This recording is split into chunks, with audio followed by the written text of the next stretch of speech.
పరిస్థితి చూడండి.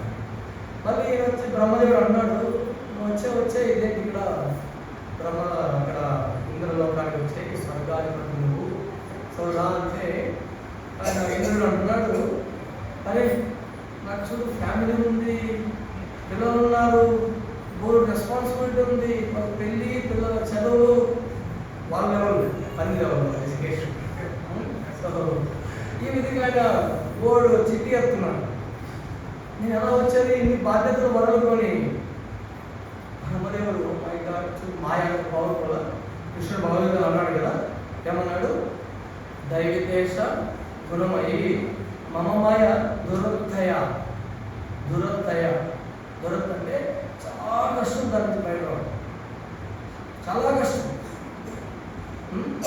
సో దానికి ఒకటి మార్గం ఏంటి, ఈ త్రిగుణాలతో, ప్రకృతి త్రిగుణాలతో కలిగిన ఈ మూడు గుణాలతో మాయ ఉంది కదా, సత్వరజస్తమం, ఈ గుణాలతో కలిగిన ఈ మాయా ప్రపంచం ఏముందో దీని నుంచి బయటపడడం చాలా కష్టం.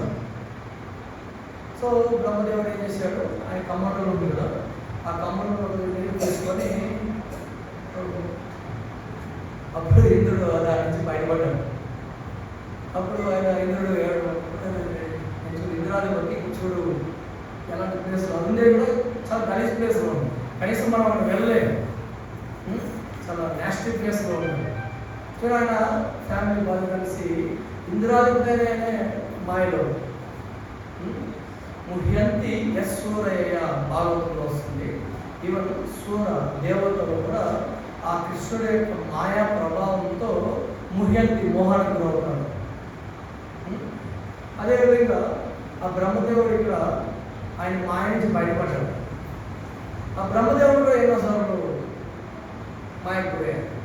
మనకి కృష్ణలీలలో 10వ స్థానంలో చూస్తే ఆయన గోపబాలుడు అందరినీ తీసుకువెళ్ళిపోవడం.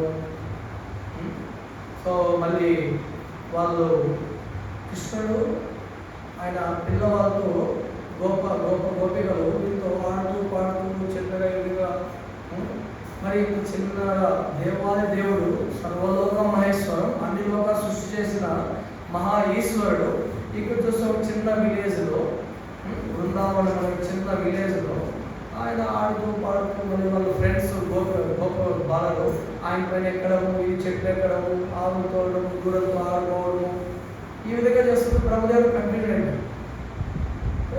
ఆయన మా మాస్టరు ఆయన ఇలా బృందావనం ఇలా మట్టిలో చప్పలు కూడా లేవు అనేసి ఆయన టెస్ట్ చేద్దాం, మా మాస్టర్ కాదు ఇంకెవరైనా పవర్ఫుల్ దేవత ఏమో అనేసి ఆయన చేంజ్ చేస్తాడు. కృష్ణుడు అలా ఆడుకుంటూ ఉంటే వాళ్ళు మొదటగా వాళ్ళందరూ మీరు పిక్చర్ చూపించారు. కృష్ణుడు మధ్యలో కూర్చొని ఈ గోప బాలందరూ కూర్చొని వాళ్ళు లంచ్ ప్రసాదం తింటూ ఉంటారు. ఈ యశోదమ్మ గోపికలు వాళ్ళందరూ ఈ గోప బాలకు లంచ్ ప్యాకెట్ చేసి పొద్దున వెళ్ళింటారు. సో వీళ్ళు మార్నింగ్ ఆవుల్ని దూడల్ని అన్ని తీసుకొని అడవికి వెళ్ళారు, బృందావనికి వెళ్ళారు. సో అక్కడ ఒక మధ్యాహ్నం కూర్చొని వీళ్ళందరూ గుంపుగా కూర్చొని కృష్ణుడు సెంటర్ కాబట్టి వాళ్ళందరూ పుచ్చుకొని తింటూ ఉంటే బ్రహ్మదేవుడు ఏం చేస్తారంటే ఈ ఆవులు ఉన్నాయి కదా, ఈ ఆవులు అలా వేసుకుంటూ గడ్డి తింటూ అలా వెళ్తే బ్రహ్మదేవుడు వీళ్ళెవరు చూడనప్పుడు వాటిని ఇది చేసి సైలెంట్గా వాటిని తీసుకెళ్ళిపోతారు. దాని తర్వాత ఈ గోపబాలులు ఉన్నారు కదా, వీళ్ళు ఎవరెవరు ఆవులు చూసుకుని ఆవులు కనిపించింది. ఒక్కొక్కరు అందరూ కృష్ణుడు ఏం చేశాడు, ఓకే మీరందరూ పరంగా లంచ్ తీసుకోండి, నేను వెళ్ళి ఆవులు ఎక్కడ ఉందో చూసుకొస్తానేసి అతను వెళ్తాడు. ఆవులకి వేరే వేరే పేర్లు ఉన్నాయి, ఆవులకు కూడా వాళ్ళు కృష్ణుడు పేరు ఆ పేర్లతో పిలిచేవాడు. సో అది పిలుస్తూ ఆవులు చూస్తాడు, ఇక్కడ కనిపించింది. అలా కృష్ణుడు డీప్గా వెళ్ళిపోతాడు. బ్రహ్మదేవుడి ఛాన్స్ తీసుకొని ఆయన ఎక్కడ వచ్చి ఆ గోపబాలుడు వాళ్ళందరూ భోజనం చేస్తారు కదా, మధుమంగళ శ్రీరామ వీళ్ళందరూ భోజనం లంచ్ తీసుకుంటా ఉంటే వాళ్ళ పైన ఆయన పిలిచాలి, వాళ్ళందరినీ అలా తీసుకెళ్ళి కృష్ణుడు అక్కడ వచ్చాడు. అక్కడ చూస్తే అక్కడ ఆవులు లేదు, ఇక్కడ చూస్తే గొప్ప వీళ్ళు లేదు, ఎక్కడ సభ వీడు ఆయన. తర్వాత చూస్తే ఆ బ్రహ్మదేవుడి యొక్క వాహనం ఏది హంస ఉంటుంది కదా, ఈ హంస యొక్క రెక్కలో ఏదో అక్కడేదో మిస్మరింగ్ చేసే ఆ మెటీరియల్ కొట్టి కృష్ణుడు రాకున్నాడు. చక్రముఖ బ్రహ్మ ఇది పైన అనేసి అది కృష్ణుడు ఏం చేస్తాడు, అటు ఇటు ఏం చేయాలి, అప్పటికే సాయంత్రం అయిపోయింది ఇవన్నీ జరిగాయి. సో అప్పుడు కృష్ణుడు ఇంకా గోపికలు వీళ్ళందరూ ఈ గోపబాలుల కోసం వీళ్ళందరి కోసం వెయిట్ చేస్తూ ఉంటారు. సో ఈ లీల కూడా ఎందుకు జరిగిందంటే ఈ గోపికలు వీళ్ళందరూ ఉన్నారు కదా బృందావన వాసులు, వాళ్ళందరూ మనసులో ఒక గట్టి కోరికను డెవలప్ చేసుకున్నారు.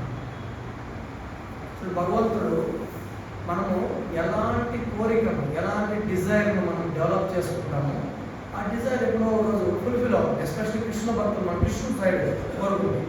ఈ గోపికలందరూ ఒక పెద్ద కోరికను డెవలప్ చేసుకున్నారు. ఏంటది, ఈ కృష్ణుడు ఇంత అందమైన కృష్ణుడు ఆ యశోదమ్మకు మాత్రమే బిడ్డగా ఎలా ఎందుకు వచ్చాడు, మా కడుపులో మా బిడ్డగా ఎందుకు పుట్టలేదు, మాకు బిడ్డగా పుట్టింటే మేము కూడా ఎంత అదృష్టం కలిసి వాళ్ళు ఎప్పుడు ఆ డిజైన్ డెవలప్ చేసుకున్నాం.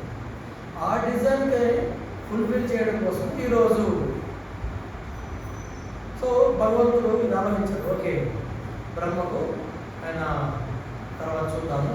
ఇప్పుడు మొదటగా ఈ గోపికలు వీళ్ళందరూ ఈ గోపబాలుల కోసం వీళ్ళందరి కోసం వెయిట్ చేస్తారు, ఫ్రెండ్స్ కోసం. ఇప్పుడు ఏం చేయాలి, కృష్ణుడు ఏం చేస్తారంటే ఆయన ఎక్స్పాండ్ అవుతారు, తెలుగులో ఏమంటారు, విస్తరిస్తాడు. సో సేమ్ కృష్ణుడే వాడు ఎంతమంది గోపబాలులు ఉన్నారో వాళ్ళందరూగా విస్తరిస్తాడు. అదేవిధంగా అక్కడ ఆవులు ఉన్నాయి కదా, ఆవు దూడలు ఉన్నాయి కదా, ఆ విధంగా కూడా ఆ చిన్న చిన్న కోతులు కృష్ణుడు యొక్క ఫ్రెండ్స్ కోతులు ఉంటాయి కదా, అవి కూడా కాబట్టి కృష్ణుడు అన్ని రకాలుగా ఎక్స్పాండ్ అవుతాడు. ఆ విధంగా ఆయన ఎక్స్పాండ్ అయ్యి విస్తరించిన తర్వాత ఆయన విలేజ్కి బృందావనికి వెళ్తాడు. అప్పటికి అక్కడ గోపిక వీళ్ళందరూ వీళ్ళు రావడం లేదు, ఈరోజు చాలా లేట్ అయిందనేసి వెయిట్ చేస్తున్నారు. సో ఫైనల్గా రావడంతో వాళ్ళు చాలా హ్యాపీ అయిపోయింది. ఓకే, ఫైనల్గా వీళ్ళు వచ్చారు, లేట్ అయినా కానీ ఈరోజు వచ్చారు అనేసి కృష్ణుడు ఉన్నాడు కాబట్టి మా పిల్లలకి ఏం లేదు.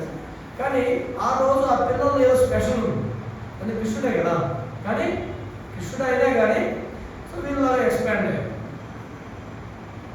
సో ఎప్పుడైతే ఈ పిల్లలు చూడగానే ఈ తల్లి తండ్రి ఈ గోప వీళ్ళందరూ ఉన్నవాళ్ళ వాసులు అందరికీ ఎక్కడో తెలియని విపరీతమైన ప్రేమ పుట్టుకోవచ్చు.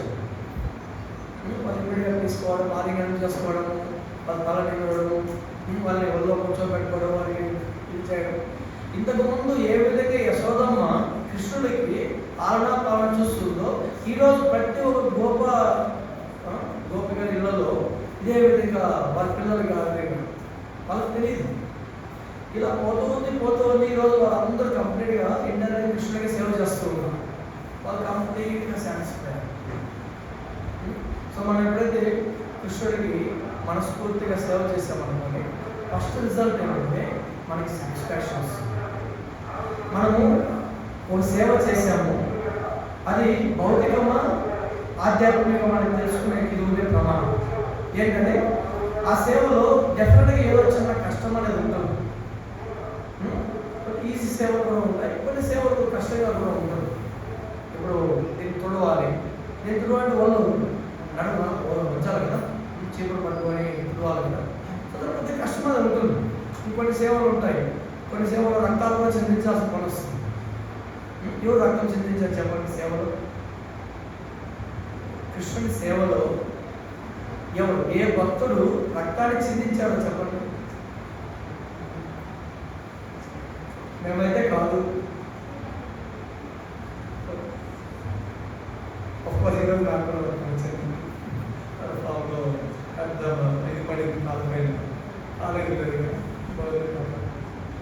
రక్తమైతే వచ్చారు. అర్జునుడు మహాభారతంలో ఏం చేశాడు? ఎన్ని బాణాలు పుచ్చుకున్నాయి. స్వయంగా కృష్ణుడికే భీష్మదేవుడు బాణాలు వేసి అక్కడ రావణ యుద్ధంలో హనుమంతుడు రక్తం చెందించాడు కదా. ఎంతోమంది భక్తులు రక్తం చెందిస్తేనే ఉన్నాయి. సో భగవంతుడి సేవలో కష్టమైనది ఉంటుంది, కానీ అది ఎంత కష్టమైనా కానీ ఆలోచనపోయినా కానీ ఆ భగవంతునికి సేవలో వచ్చే ఆ ఆనందం ఉందే అది మనకు వెలకట్టలేదు. మీకు తెలుసు కదా, మనకు ఒక గురు మహారాజ్ ఉన్నారు, భక్తి రాఘవ మహారాజ్ అనేసి వాళ్ళు ఉన్నారు. వాళ్ళు అప్పుడప్పుడు మన అంటారు మన దగ్గరికి వస్తున్నారు. రీసెంట్గా మనం కూడా లెక్చర్ ప్లే చేసాం. వాళ్ళకి యాక్చువల్లీ ఈ రైట్ కాలు లేదు. యాక్చువల్లీ వాళ్ళు మంచిగా సేవ చేసేవాళ్ళు. వాళ్ళు మాయాపూర్లో ఉన్నప్పుడు, మాయాపూర్లో మన రాధామాధవ విగ్రహాలు ఉన్నాయి కదా, చిన్న విగ్రహాలు, పంచలోహ విగ్రహాలు ఏదో.